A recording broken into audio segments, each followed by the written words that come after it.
Hello, I'm Chef Leanne. I live and work in the fabulous Florida Keys. We're located at my location, The Table, here in Marathon, in the heart of the Florida Keys, in mile marker 50. Our largest industry, besides tourism, is seafood and fishing. Florida is the fishing capital of the world.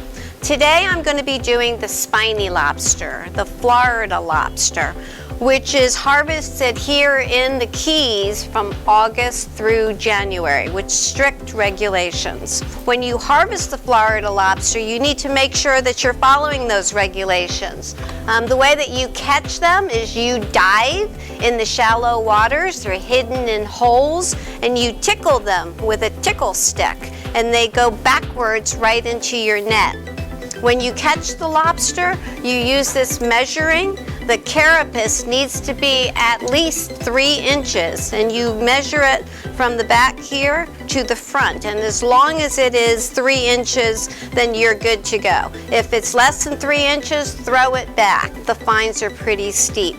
If you decide that you want to remove the head of the lobster, make sure you bring the whole lobster back on your boat and then discard of the head in the garbage can. Do not throw it in the waters. It doesn't break down, and it hurts the natural ecosystem in the water. Today we are going to use the whole lobster, and I'm going to do it in 2 applications. I'm going to show you how to make a broth, of which we're going to make a chowder later on, with the head of the lobster. And then with the tail, we're going to poach it, and I'm going to make a Florida Keys Cobb Salad, which is usually made with chicken, but we're going to do it with the lobster, and we're going to do it with the shrimp. Okay, let's go ahead and get started.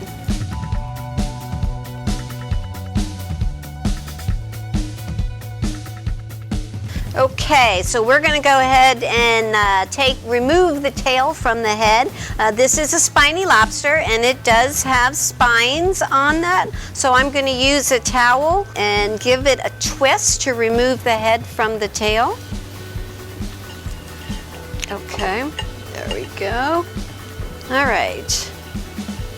So the head of the lobster, I'm just going to go ahead and put it in this boiling water that I've got here on the stove. This is one of the feelers. And just stick him right in there. He's going to turn a pretty rosy color when he's done cooking.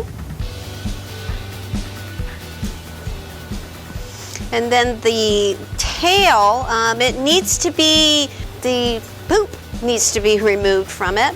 And you use this and you stick it right down the center. Oh, wait a minute. Let me break that off. Stick it right down the center. Give it a twist like this, and then you pull it out, and it pulls out any of the poop that may be left inside there. Okay, this we'll save for later, and we'll go ahead and finish the broth. So I have a mirepoix, I have celery, and I have carrot, and I have onion, of which I'm going to do a rough dice or a rough chop on it, because we're going to eventually wind up straining this out. So it's more just for the flavor. This lobster needs to cook at a slow simmer. I would say an hour minimum. The longer that it cooks, the better the broth will be. So I've got the mirepoix of the onion, celery, and carrot. I've got a peppercorn. I've got 2 bay leaves. I've got some fresh parsley. And then I'm going to salt and pepper.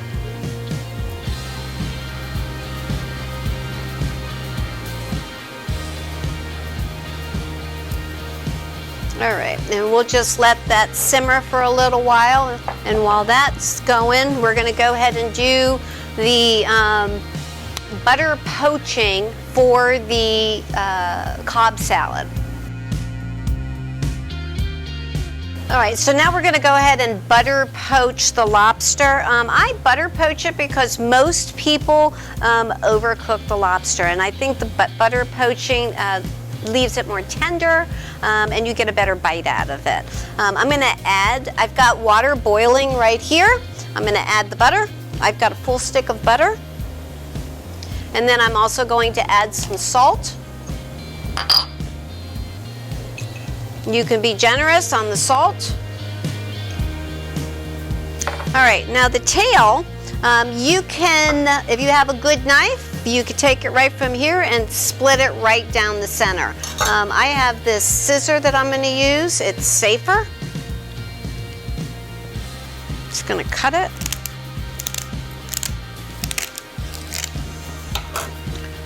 Open it. And just take that piece of meat right out. I can throw this into our broth. The shell has the most flavor, so you want to do as much of that as possible. And then this, because it's a mussel, when it gets into the boiling water, just like any other mussel, is going to shrink. So I'm going to use a skewer to keep it from curling up on me. Just take the skewer and run it all the way down. That. Take this one, run it all the way down. Now, this has a tenderloin, lobster tenderloin is what I'm gonna call it. This is the center piece right here.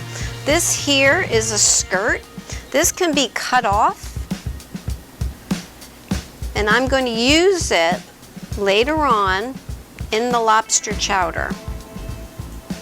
Okay, so all you have is the tenderloin of the tail. All right, go ahead and put that. It's going to be a very low simmer.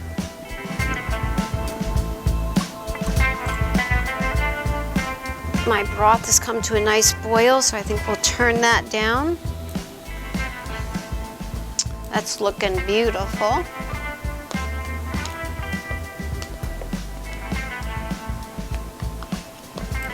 And then the poaching, get that up a little bit. And this will take maybe 3 minutes at the max. Like I said, we don't want to overcook it. We just want to do a nice gentle poach. And then when that's done, and I'll let it cool, and then we'll put it on the salad. Okay, this is perfect, and they are done poaching. We're gonna let those cool for a minute. And then I'm also going to use some Key West pinks in my salad. Key West pinks can only be caught off of the southern point of Florida, Key West. That's why they're called Key West pinks. And they're named after their namesake because they are pink. They're a larger shrimp than most Gulf shrimp or Atlantic shrimp. And they are sweeter and more tender. So I'm going to just go ahead and give that a good peel. There's the Key West pink. Once you have a Key West pink shrimp, you'll be able to distinguish the difference between the whites and the browns, which are also caught off of the Gulf. But the pink are very, very distinct. Okay. All right. So I left the tail on the pink. Just to give it a little bit more pizzazz, because I'm going to use it more as a garnish on our Cobb salad. It's mostly about the lobster tail. I'm going to go ahead and give that a nice coarse dice. All right, now to put together the salad, I've got all my ingredients right here.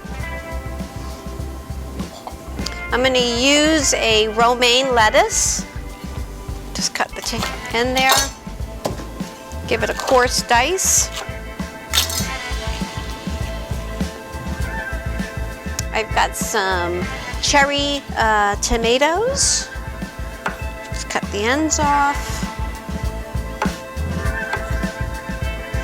Florida also happens to be the largest tomato industry, mostly grown in Immokalee, Arcadia, Central Florida, Homestead, Florida City.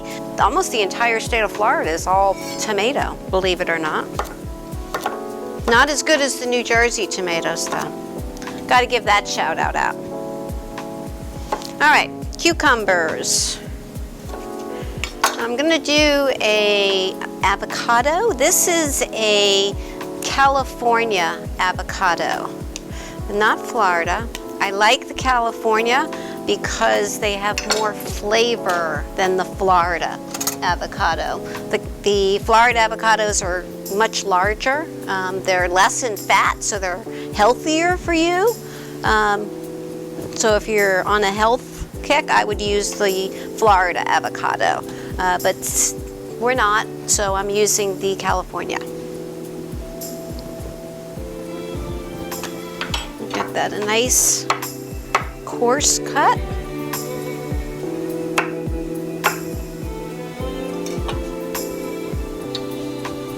I've got a hard-boiled egg because Cobb salads traditionally have a hard-boiled egg. I've got some crumbled bacon. I also do the jets, the in-flight catering for the jets that fly out of the Marathon airport. And probably one of the #1 items that gets ordered is this, what I call Florida Keys Cobb Salad. All right, we've got some blue cheese crumbled.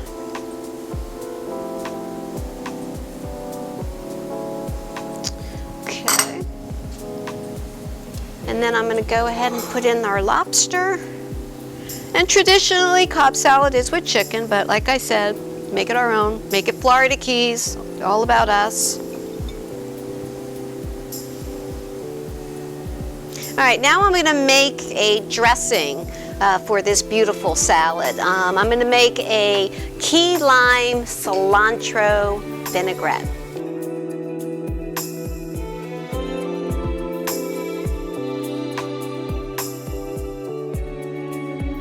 So I'm going to go ahead and make my dressing.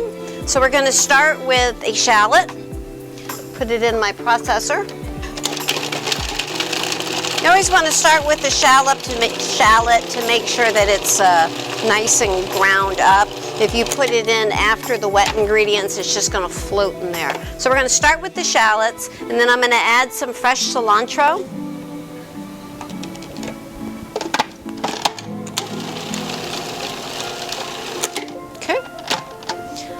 Some Dijon mustard. I've got about 2 tablespoons of the Dijon.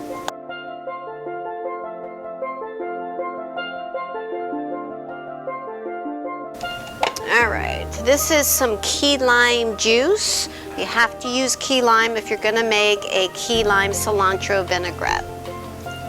And there's 2 tablespoons of the key lime juice. You don't want to use too much because then it has that over tart and it'll pucker your glands right there. All right, a little bit of salt and pepper.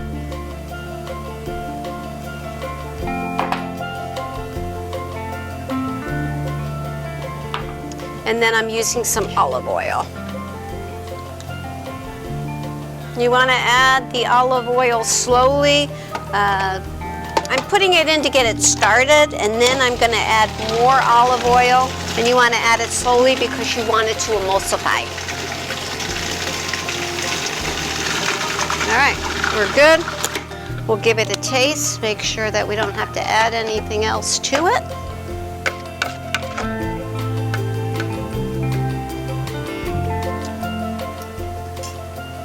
It's perfect. All right. So, on our beautiful salad, just a little bit of a drizzle. And voila. There you go. A Florida Keys Cobb Salad with spiny lobster and Key West pinks. If you like this and you want to see more of me, you can follow me on Facebook or Instagram, Clouds in My Coffee Catering. If you happen to be vacationing here in the Florida Keys, stop by and see me at the table or at mile marker 50. Or you can go onto my YouTube channel, Chef Leanne in the Florida Keys. We've got lots more fish to cook.